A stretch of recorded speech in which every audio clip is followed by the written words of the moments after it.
अस्सलाम वालेकुम जी, क्या हाल चाल है आप सबके। उम्मीद करती हूँ सब ठीक ठाक होंगे। यहाँ पर मैं बना रही थी आलू बैंगन का सालन, और जैसे ही मैंने बैंगन को पहले धो कर रखा तो मेरी नज़र पड़ी जनाब इसकी हालत पर कि इसमें से ये क्या निकल रहा है। तो जब मैंने देखा तो इसमें है एक सुंडी, और ऊपर से बिल्कुल कोई सुराख नज़र नहीं आ रहा था, क्योंकि शॉपकीपर्स ने जनाब इसको अच्छी तरह से तेल शेल लगा के चमकाया होता है, और इस वजह से जो है वो बैंगन जल्दी बिकते हैं और उनमें शाइन वगैरह आ जाती है।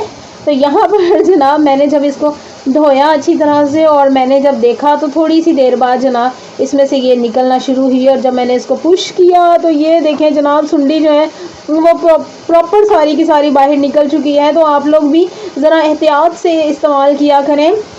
गर्मियों में आपको मैंने दिखाया था कि भिंडी में से सुंडी निकली थी, और अब जनाब बैंगन में से सुंडी निकल आई है। क्या बात है जनाब, क्या बात है। बहुत ही अफसोस का मुकाम है कि जो हमारी फसलों को किस तरह से क्या केमिकल डालते हैं कि जो सुंडियां लगी जो फसलें हैं वो पैदा हो रही हैं। तो अब देखें, अब हम इसका क्या करें, खोल के पता चलेगा कि ये किस हद तक ख़राब है। और इसके अलावा जो है होटल्स के और स्पेशली जो छोटे छोटे होटल हैं उनसे खाना लेते वक्त बहुत एहतियात किया करें। इंतहाई मजबूरी में ज़रूरत के तहत खाना लिया करें, क्योंकि वो देखे बगैर जो है वो काट देते हैं, और जिसकी वजह से ये सुंडियाँ सब जो है वो हमारे खाने में शामिल हो जाती हैं, और वो फिर खाने को लजीज भी बहुत बना देती हैं। ओह माय गॉड, मुझे तो देख देख के डर लग रहा है। और इस कदर जो है वो बड़ी और मोटी सुंडी है ये। अब मैं इसे काटती हूँ और फिर मैं देखती हूँ कि ये जो है वो इसके अंदर से कितनी ख़राबी है।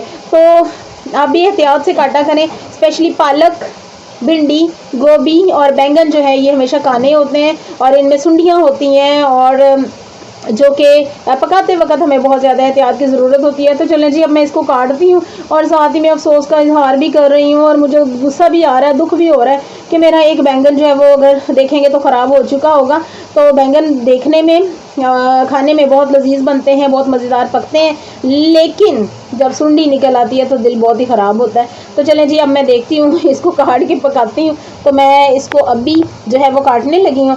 तो फ़िलहाल मैंने सोचा कि मैं आपको एक वीडियो के ज़रिए दिखा दूँ कि आप भी एहतियात से सब्ज़ियाँ वगैरह काटा करें और ध्यान से, क्योंकि कुछ भी जो है इसमें से सुंडी या काने शाने या कलर उसके ख़राब वगैरह निकल सकते हैं। तो फिर मिलूँगी किसी नई और इन्फॉर्मेटिव वीडियो के साथ, तब तक के लिए अल्लाह हाफिज़।